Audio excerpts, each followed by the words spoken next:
इस वीडियो में हम लोग कवर करने वाले हैं पूरे कॉन्सेप्ट को।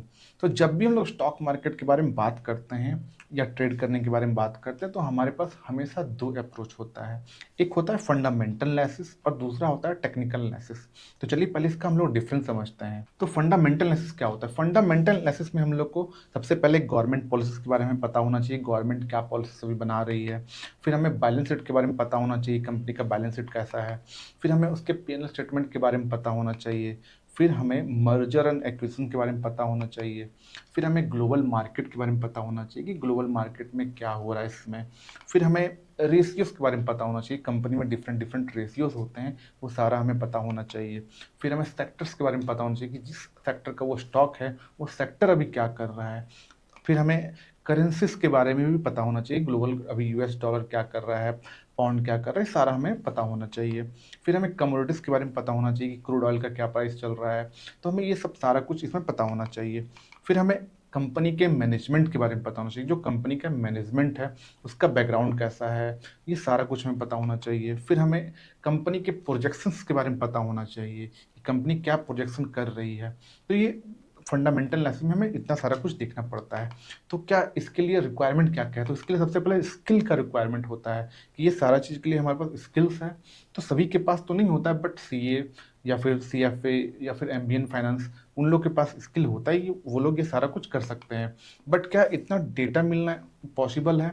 तो इम्पॉसिबल तो नहीं है, बट डेटा मिल सकता है। बट क्या हमारे पास इतना टाइम है कि हम इसको एनालाइज कर सकें? अगर हमारे पास टाइम भी है तो एक स्टॉक को हमें एनालाइज करने में 1 मंथ, 2 मंथ, 3 मंथ तक जा सकता है। बट अगर आप 3 मंथ के बाद आपको पता चलता है कि वो स्टॉक सही नहीं है, तो फिर आपको नेक्स्ट स्टॉक को आपको करना पड़ेगा। तो इस तरह से पूरे साल में हम लोग 4, 5, 6, 7, 8 स्टॉक का हम लोग मैक्सिमम अच्छे से फंडामेंटल एनालिसिस कर सकते हैं। बट जब हम बात करते हैं टेक्निकल एनालिसिस का, तो टेक्निकल एनालिसिस में क्या होता है? यहाँ पे सिर्फ दो चीज़ होता है, एक होता है प्राइस और एक होता है वॉल्यूम। तो हम लोग इसमें पहले प्राइस को समझते हैं कि प्राइस क्या होता है। तो प्राइस क्या कर सकता है?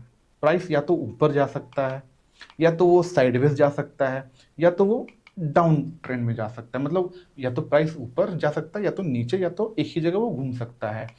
तो हम लोग पहले समझते हैं कि ये प्राइस ऊपर जाता है तो क्या होता है। तो जब प्राइस ऊपर जाता है तो मतलब क्या करता है, यहाँ प्राइस जब ऊपर जा रहा है तो higher top higher bottom formation बना रहा है।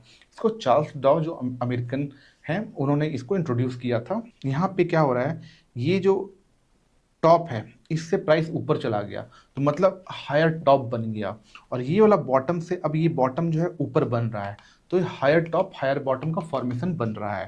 तो यहाँ पे हम लोग देखेंगे कि यहाँ पे हायर टॉप हायर बॉटम का फॉर्मेशन बन रहा है। मतलब क्या था, प्राइस यहाँ पे 100 पे था, फिर 150 पे गया, फिर थोड़ा सा रिट्रेस किया, और फिर 125 तक आया, फिर वहाँ पे अगेन वहाँ पे डिमांड हो गया। मतलब क्या हो रहा है कि पहले यहाँ पे डिमांड था, अब डिमांड शिफ्ट हो गया। मतलब अब ऊपर पे लोग ज़्यादा पैसा देने के लिए रेडी हैं। मतलब क्या है, यहाँ पे प्रीमियम देने के लिए रेडी है। मतलब यहाँ पे लोग डिमांड ज़्यादा करे, तो यहाँ पे हायर टॉप हायर बॉटम का फॉर्मेशन बन रहा है, जिसको हम लोग अप ट्रेंड बोलते हैं। तो इसमें हम लोग क्या कर सकते हैं, इसमें लोग बाय करके चल सकते हैं। इसमें क्या होता है, इसमें डिमांड ज़्यादा होता है और सप्लाई कम होता है, तो जाके ये अप ट्रेंड होता है। सो हम देखेंगे यहाँ पे डाउन ट्रेंड में क्या होता है। डाउन ट्रेंड में सेम यही होता है कि डाउन ट्रेंड में जो जो हमारा टॉप होता है वो लोअर टॉप बनता है, और जो बॉटम है वो लोअर बॉटम बनता है।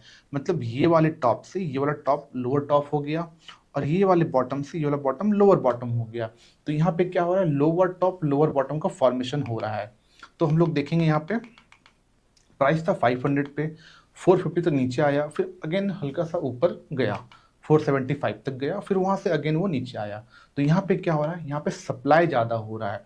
तो इसमें अगर हम लोग फ्यूचर ट्रेड करते हैं तो हम लोग यहाँ पे शॉर्ट कर सकते हैं, या तो अगर हमारा एग्जिस्टिंग पोजीशन है तो उसको हम लोग स्क्वायर ऑफ कर सकते हैं। तो हमें डाउन ट्रेंड में क्या करना चाहिए, या तो हमें सेल करके चलना चाहिए, या तो हमें एग्जिस्टिंग पोजीशन को कट कर सकते हैं। तो ये हो गया हमारा डाउन ट्रेंड। यहाँ पे क्या होता है, यहाँ पे डिमांड कम होता है और सप्लाई ज़्यादा होता है। अब नेक्स्ट आता है साइडवेज। साइडवेज क्या होता है? साइडवेज में क्या होता है कि एक ही जगह प्राइस घूमता है, मतलब क्या होता है, सेम टॉप सेम बॉटम पे आके प्राइस बाउंस करता है, तो इसको बोलते हैं साइडवेज मार्केट। अब ये यहाँ पे ऊपर का जो एरिया हो गया वो रेजिस्टेंस एरिया हो गया, नीचे का हो गया सपोर्ट एरिया हो गया।